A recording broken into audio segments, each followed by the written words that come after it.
Good evening guys, welcome to study with Sunita channel में एक बार फिर से स्वागत है स्टडी विद सुनीता चैनल में। गाइस, मैं आपको प्रीवियस ईयर का पेपर 2018 तक का पेपर में सॉल्व करवा चुकी हूँ। आज मैं आपको 19 का पेपर सॉल्व करवाने जा रही हूँ, ठीक है ना। तो आपको पता है कि हिंदी का पेपर आपको सॉल्व करने से आपको बहुत ही बेनिफिट्स मिलेगा। जितने प्रीवियस ईयर पेपर आप सॉल्व करेंगे आपको क्वेश्चन समझ में आएगा, आपको क्वेश्चन आपको एग्जाम्स में बहुत उसका मिलता जुलता क्वेश्चन भी आता है और आपको पेपर सॉल्व करने से आपको काफ़ी आइडिया भी मिल जाता है। इसीलिए हमेशा प्रीवियस ईयर का पेपर सॉल्व करना चाहिए, ठीक है ना। तो आपको चलिए आज स्टार्ट करते हैं 2019 का पेपर, चलिए सॉल्व करते हैं।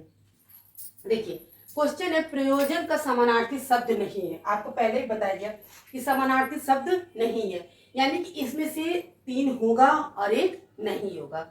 तो प्रयोजन का अर्थ हेतु से भी है, लक्ष्य से भी है, उद्देश्य से है, नियोजन से नहीं है। क्योंकि नियोजन का जो अर्थ होगा वो प्लानिंग से है, इसलिए यहाँ पे ये शब्द नहीं है। समानार्थी शब्द यानी कि परिभाषी शब्द भी है, एक मतलब मिलता जुलता जो शब्द रहेगा, प्रयोजन से मिलता जुलता हेतु, लक्ष्य, उद्देश्य है, लेकिन नियोजन नहीं है आपका। ये आपका आंसर 4 नंबर सही है। ऋजु का विलोम शब्द है, ठीक है ना। तो ऋजु का विलोम शब्द क्या होगा? देखिए ऋजु का जो होता है सीधा, यानी कि त्रिकोण, सीधा होता है, जैसे ऋजु कोण तो सीधा दिखाता है, लेकिन तो उसका उल्टा क्या होगा, यानी कि विलोम क्या होगा? वक्र। क्या होगा? वक्र, ठीक है। फिर है, निम्नलिखित में से विकल्पों में से किस विकल्प में विशेषण का निर्देश अशुद्ध है? यानी कि आपको इसमें बताना है कि विशेषण का जो है कौन सा अशुद्ध है। अब दूसरा क्रमवाचक ये आपका सही है, ठीक है ना, क्योंकि दूसरा होता है और उसके क्रमवाचक ये भी सही है। ढाई और अपूर्णांक बोधक, ढाई जो है अपूर्णांक बोधक होता है, क्योंकि 1 2 लिख के आराधा जो लिखा रहता है 2 और आधा वो अपूर्णांक में होता है, ये भी आपका ठीक है, सही है, ठीक है ना। 26 पूर्णांक, 26 आपका पूर्णांक में आता है, ठीक है ना, सम संख्या में आता है। वह लोग कोई विशेषण नहीं है, लेकिन ये जो है आपका वह जो है आपका क्या सार्वनामिक विशेषण है, यानी कि ये जो आपका है ये अशुद्ध है। ये दिखा रहा है तो क्या कि विशेषण नहीं है, लेकिन इसे विशेषण है, यानी कि ये आपका आंसर सही है। क्वेश्चन नंबर 3 का आपका ये 4 आंसर सही है कि कोई विशेषण नहीं है, इसमें विशेषण कौन सा हुआ? सार्वनामिक विशेषण। आप भला जो जग भला, वाक्य में सर्वनाम के किस भेद का बोध होता है? अनिश्चयवाचक, निजवाचक, संबंधवाचक, प्रश्नवाचक। आप भला जो जग भला, ये अपने स्वयं की बात होगी। आप भला जो जग भला, तो स्वयं की जहाँ बात होती है वहां क्या होता है? निज, निज से अपनी निज की, तो यहाँ पे निजवाचक होगा, ठीक है। निम्नलिखित में से कौन सा शब्द पुल्लिंग है? ठीक है, कड़ी, चील, संतान और सरसों। संतान शब्द ऐसा है जो पुल्लिंग और स्त्रीलिंग दोनों में आता है, ठीक है ना। तो ये आपका सही राइट आंसर है। फिर है, प्रकाश वर्ष की दृष्टि से, ठीक है, प्रकाशन की दृष्टि से डॉक्टर हरिवंश राय बच्चन की रचनाओं का सही अनुक्रम क्या है? देखिए मधुशाला है, ठीक है ना, मधुशाला, मधुबाला, मधुकलश, निशा निमंत्रण, मधुकलश, मधुबाला, मधुशाला, निशा निमंत्रण, मधुबाला, मधुशाला, निशा निमंत्रण, मधुकलश, निशा निमंत्रण, मधुशाला, मधुबाला, मधुकलश। इसमें जो सही आंसर होगा, जो हरिवंश राज का जो सही अनुक्रम है वो ये है, मधुशाला, मधुबाला, मधुकलश, निशा निमंत्रण, ये सही आंसर है आपका, ठीक है। फिर है आपका सुमेल कीजिए यानी कि मिलाइए, ठीक है, कौन सा सही आंसर है? हिंदी साहित्य, ठीक है, आंसर ए है इसमें 1893, काशी नागरिक प्रचार सभा बी 1980, थर्ड है राष्ट्र प्रचार समिति वर्धा यानी कि 1910, यानी कि इसमें का क्या होगा answer? B C A answer इसका सही होगा, बी सी ए आंसर इसका सही होगा। तुलसीदास के रचनाकार है, ठीक है ना, तुलसीदास के रचनाकार है। ये क्वेश्चन काफी प्रीवियस ईयर में पेपर में पूछा गया है, आप इसको देख लीजिएगा, कई बार ये क्वेश्चन पूछा गया है, बहुत ही इंपॉर्टेंट क्वेश्चन है ये, ठीक है ना। इसका आंसर है सूर्यकांत त्रिपाठी निराला, इसका सही आंसर है सूर्यकांत त्रिपाठी निराला, ठीक है। तो ये आपका जो ये क्वेश्चन है, कुछ क्वेश्चंस यहाँ पे आपको मैंने प्रैक्टिस करवाया है, ठीक है। अब आपको इसका प्रैक्टिस कीजिए।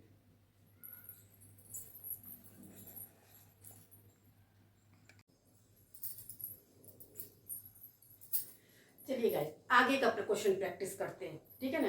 अभी तक जो मैंने हम लोग क्वेश्चन प्रैक्टिस किए हैं उसके आगे का क्वेश्चन सॉल्व करते हैं। 8 नंबर तक हम लोगों ने सॉल्व किया था, अब आगे देखते हैं 9 नंबर। अनया से अनया का आत्मकथा किसकी है? ये ठीक है, ठीक है। प्रभा खेतान, मन्नू भंडारी, उषा प्रियमदा, सुषम वेदी, ये प्रभा खेतान की ये आत्मकथा है। किसकी ये आत्मकथा? प्रभा खेतान की। फिर है प्रभु जी तुम चंदन हम पानी, किसका वाक्य है? ठीक है ना, प्रभु जी तुम चंदन हम पानी, ये किसका वाक्य, किस कवि का कहा हुआ वाक्य है? तो रैदास का। ठीक है। राम आम खाता है में वाच्य कौन सा रूप है? ठीक है, कौन सा वाच्य का रूप है? तो यहाँ राम कर्ता की बात हो रही है, कौन खाता है? राम खाता है, तो कर्ता की बात हो रही है, तो यहाँ पे कौन सा होगा? कृत्यवाच्य। ये कौन सा होगा? कृत्यवाच्य। ये आंसर आपका सही है। रईमन पानी रखिए बिन पानी सब सून, पानी गए न उबरे मोती मानुष चुन। ये आपका दोहा, हाँ, जब भी अलंकार आपने पढ़ा होगा उसमें देखा है। यहाँ देखिए, यहाँ पे एक शब्द कई बार आया, उसके अर्थ अलग है। जब भी इस तरह की बात है, पानी कई बार ये शब्द आया, हर पानी का अर्थ अलग है, हर चीज के लिए उसका अलग है। मोती के लिए अलग है, मानुष के लिए अलग है, चून के लिए अलग है। तो यहाँ पानी कई बार आया और उसके अर्थ अलग है। ऐसे में कौन सा अलंकार होता है? वहां पे श्लेष अलंकार होता है। ठीक है। लिखित में से कौन सा शब्द शुद्ध है? ठीक है, तो कौन सा शब्द शुद्ध है? अंगना। अंगना शब्द शुद्ध है, बाकी सब आपका अशुद्ध है। निम्नलिखित में से किस शब्द की वर्तनी सही है? यहाँ पे जो वर्तनी है, जो बोलने की वर्तनी आपकी कौन सी सही है? संबंधी। ठीक है ना, आपकी संबंधी वर्तनी सही है। फिर उपचारात्मक शिक्षण की सफलता निर्भर करती है, जो आपकी शिक्षण की व्यवस्था है और किस पे निर्भर करती है? तो आपकी किस पे निर्भर करती है? कि समस्याओं के कारण की सही पहचान पे। आपकी जो शिक्षण की जो समस्या सही होती है उसकी पहचान पे, उसकी काम पे निर्भर करती है। तो ये आपकी आंसर नंबर आपका 4 आपका सही है। घोंसले में चिड़िया है कौन सा कारक है? ठीक है ना, तो संबंध कारक, अपादान कारक, अधिकरण कारक, संप्रदान कारक। तो आपको पता है इसमें देखिए, घोंसले में चिड़िया है यानी कि में आया है, तो में और पर किस में आता है? अपादान कारक में आता है, सॉरी अधिकरण कारक में आता है। तो यहाँ पे अधिकरण होगा, ये आपको कारक पहचानना होगा और उसी हिसाब से आपको देखना होगा। तो यहाँ पे में आया है तो यानी कि यहाँ पे अधिकरण कारक होगा। उसके बाद का क्वेश्चन जो है आपका गद्यांश है। ठीक है ना, तो मैंने गद्यांश या लिखा नहीं, लेकिन गद्यांश जो क्वेश्चन आपके है उसको मैंने पढ़ा है और उसको आप किया। जैसे गद्यांश के आधार पर संसार के सारे वाद सीमित है। ठीक है ना, इसमें सारे वाद जो सीमित है वो राजनीतिक क्षेत्र तक की बात है, वहां पे सीमित है। ये आपका आंसर नंबर 2 सही है। ठीक है ना, ये आपका वैसे भी देखिए, अगर मैं इसमें आंसर तो वैसे मैं बता रही हूँ, लेकिन जब गद्यांश आप पढ़ेंगे उसी में उसका आंसर होता है। ठीक है ना, तो उसको पढ़ेंगे कोई भी। यहाँ पे तो मान लीजिए मैंने पेपर सॉल्व करवा रहे हैं 19 का, तो आपको बता किसी भी ईयर का पेपर हो चाहे आने वाला अभी आएगा, तो जब आप गद्यांश पढ़ेंगे तो नीचे जो क्वेश्चन का आंसर, सबसे पहले आप क्या क्या कीजिए, क्वेश्चन को पढ़ लीजिए। क्वेश्चन को जब पढ़िएगा और उसके बाद उसको गद्यांश को पढ़िएगा, तब उसको आपको अच्छे से समझ में आएगा और उसका आंसर मिल जाएगा। ठीक है ना, उसमें और जब पद दिया रहता है तो पद का अक्सर शीर्षक या और आपको लेखक पूछता है, तो आप अधिकांश देखिएगा जो भी कवि होते हैं वो अपना नाम हमेशा नीचे लिखा ही रहता है, उसमें कहीं ना कहीं अपनी छाप और छोड़ देते हैं, तो वो मिल जाता है। ये आपका ट्रिक है, ये आप ट्रिक से देख सकते हैं। तो ये आपके कुछ क्वेश्चन 17 क्वेश्चन मैंने आपको प्रैक्टिस करवा दिया। ठीक है, चलिए अब इसके आगे आपको प्रैक्टिस करवाते हैं।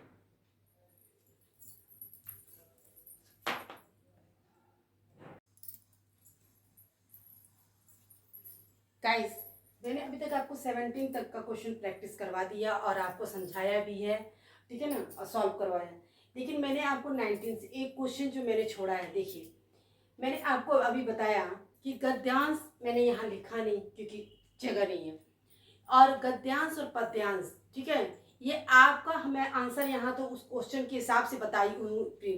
लेकिन देखिए आपको गद्यांश और पद्यांश में यही करना है कि आपको जो भी गद्यांश पद्यांश जब भी आपको पेपर प्रीवियस ईयर पेपर भी सॉल्व करते हैं या आगे एग्जाम में जब देंगे, तो पहले क्वेश्चंस को पढ़ने के बाद उसका आंसर आपको रहता है। ठीक है ना, तो उसी के अकॉर्डिंग आप करना रहता है। उसका कोई मतलब नहीं होता है, क्योंकि मान लीजिए हम कौन से पद्यांश का कौन से गद्यांश का यहाँ हम प्रैक्टिस करवाते हैं। लेकिन अगर आप बस इस अनुभव बस को आपको हो जाए कैसे किया, बस उसका यही है कि उसका आंसर उसमें है, आप उस क्वेश्चन को पढ़िएगा, उसका उसमें से आंसर आपको मिल जाएगा। पद्यांश में अगर शीर्षक पूछता है या उस कवि का नाम पूछता है, तो पहले हमेशा कवि ऐसा अपना नाम हमेशा उस पद में छोड़ जाते थे, तो अधिकांश आपको उसमें मिल जाता है। ठीक है, ये गद्यांश पद्यांश का ट्रिक है, ये इसके लिए। बाकी का देखिए क्वेश्चन आपको सॉल्व करवाते हैं। कनुप्रिया के रचनाकार हैं, ठीक है, सगेम राघव, धर्मवीर भारती, नागार्जुन, भगवती चरण वर्मा। तो सही आंसर है धर्मवीर भारती। ठीक है ना। उसके बाद है प्लुत स्वर कौन सा होता है, तो आपको प्लुत स्वर आपके बारे में जानते ही हैं। प्लुत स्वर कौन सा होता है, तीन मात्रिक, ठीक है, मतलब तीन मात्रा के बराबर उसमें उच्चारण किया जाता है, यानी कि उसमें खींच कर, सबसे ज्यादा उसको समझने के लिए यही है, उसको खींच कर बोला जाता है, यानी समय अधिक लगता है।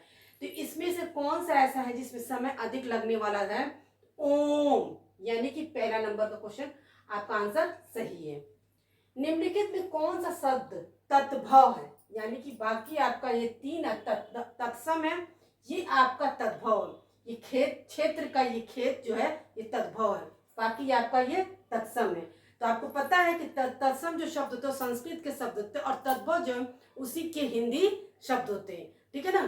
तो वही यहाँ पे है, आपको तद्भव पूछा है, यानी कि तीन तत्सम है, बाकी एक खेत जो है आपका तद्भव शब्द है। लेकिन कौन सा शब्द देशज है, ठीक है ना। इसमें से लाश, धड़ाम, पतलून और औरत, इसमें से देशज शब्द जो है धड़ाम है, ये आपका आंसर सही है। ठीक है। छछूंदर के सिर पर चमेली का तेल का सिर का मतलब अर्थ है, छछूंदर के सिर पे चमेली का तेल का अर्थ क्या होगा, मिथ्या आडंबर, ठीक है ना, अयोग्य व्यक्ति को अच्छी चीज देना, योग्य व्यक्ति को अच्छी चीज देना, अधिक पाने की लालच करना। देखिए जब कोई व्यक्ति कोई चीज जानता नहीं है, उसको वो चीज मिल जाती है, तो उसके लिए वो चीज बेकार रहती है, इसीलिए कहा जाता है छछूंदर के सिर पर चमेली के तेल, यानी कि उसको किसी अच्छी चीज की क्या, अब सीधे चमेली का तेल लगा देंगे तो उसको क्या समझ में आएगा। तो वही बात है, किसी अयोग्य व्यक्ति जो उसको चीज के बारे में जानता भी नहीं और उसको कोई अच्छी चीज दे देना तो क्या मतलब बनता है, वही कहानी है। ठीक है ना, अयोग्य व्यक्ति को अच्छी चीज देना, यानी कि आंसर आपका 2 नंबर सही है। ऋग्वेद का संधि विच्छेद क्या है, तो ऋग्वेद का संधि विच्छेद आपको पता है कौन सा होगा, आंसर नंबर हो, ये व्यंजन संधि में आपका आता है। ठीक है ना, ये व्यंजन संधि में आता है ऋग्वेद का संधि विच्छेद, आपका आंसर सही है।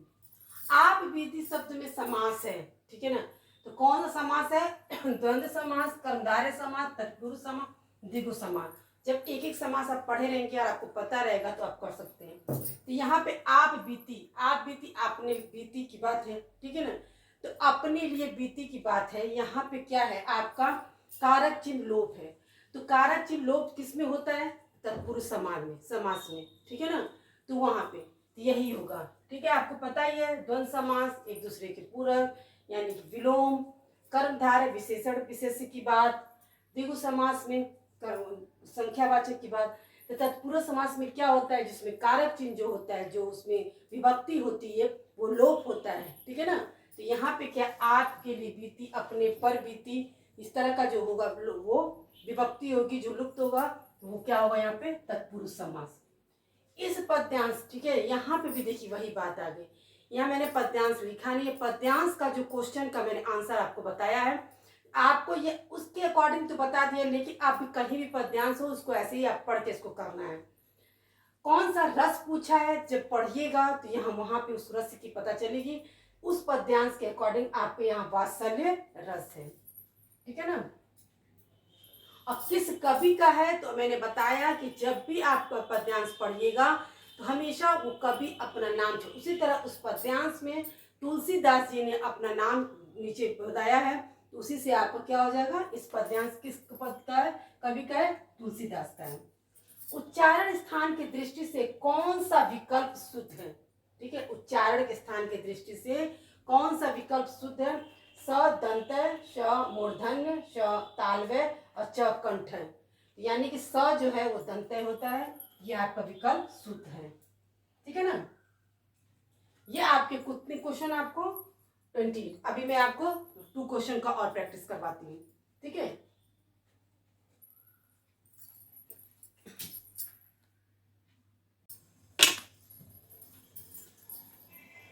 गाइस चलिए अब लास्ट क्वेश्चन की हम सॉल्व करते हैं, ठीक है। अभी तक सारे क्वेश्चन सॉल्व हो चुके हैं, आपको भी समझ में भी आ गया होगा। लास्ट क्वेश्चन है, निम्नलिखित में से कौन सा कथन अशुद्ध है, ठीक है। इसमें से क्वेश्चन है, निम्नलिखित में से कौन सा कथन अशुद्ध है।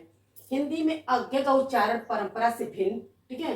दो महाप्राण व्यंजनों का उच्चारण एक स्थान हो सकता है। विसर्ग कंठ्यवर्ण है, 6 संयुक्त व्यंजन है। देखिए इसमें से अशुद्ध की बात है कि कौन सा है, तो देखिए दो प्राण व्यंजनों का उच्चारण एक साथ हो सकता है, नहीं हो सकता है, क्योंकि क से लेके म तक, ठीक है। आपको पता है कि जो दूसरा वर्ग होता है कप यानी ख, च का छ, जो भी वर्ग होता है तो उसका जो है वो महाप्राण होता है। और उसके बाद अगर हम च के बाद, अब उसके बाद तुरंत का व्यंजन हम नहीं कर सकते हैं। इसीलिए कहा जाता है कि दो महाप्राण व्यंजनों का उच्चारण एक साथ हो सकता है, नहीं हो सकता है, ठीक है। ये आपका आंसर नंबर 2 सही है। मेरे लड़के ने मेरी आज्ञा का पालन नहीं किया। वाक्य में लड़के के विषय का कौन सा विकल्प अशुद्ध है।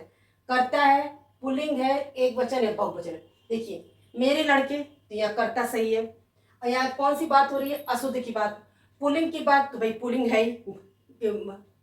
अब ये एक वचन तो मेरे लड़के की बात है, ठीक है, तो यहाँ पे क्या हो जाएगा, ये एक वचन है ही। तो और बहुवचन, यहाँ पर बहुवचन नहीं है, यानी कि ये अशुद्ध है। क्यों, क्योंकि मेरे लड़के की बात है, अपने लड़के की बात है, तो वो एक वचन हो जाएगा, पुल्लिंग है ही। और कर्ता की बात, अपने कर्ते की बात, बस इसमें से अशुद्ध क्या हो गया, बहुवचन है। गाइस मैंने आपको यूपी टेट 2019 का मैंने आपको 30 क्वेश्चन प्रैक्टिस करवा दिया और सॉल्व भी करवा दिया। आप इस क्वेश्चन को पढ़िएगा, आपको बहुत ही बहुत फायदा होगा। नहीं कुछ तो कम से कम आपको 30 क्वेश्चन में कम से कम आपको 5 क्वेश्चन तो मिल ही जाएंगे। अब ये कहना गलत होगा कि 30 क्वेश्चन पढ़ेंगे और 30 क्वेश्चन मिल जाएगा, ऐसा नहीं हो सकता। अगर हम 10 साल का पेपर सॉल्व करते हैं, ठीक है ना, तो आपको 30 क्वेश्चन मिल जाएगा। हर क्वेश्चन से 5, 6, 7 ऐसे करके मिल जाता है। लेकिन एक ही ईयर का पेपर सॉल्व करिए और 30 क्वेश्चन मिल जाए, ये कहना बेवकूफ़ी होगी और गलत होगा। इसलिए आप प्रीवियस ईयर पेपर सॉल्व करिए, आपको जरूर जरूर से आपको 30 क्वेश्चन मिल जाएगा और एग्जाम में आपको अच्छे नंबर से पास हो जाएंगे।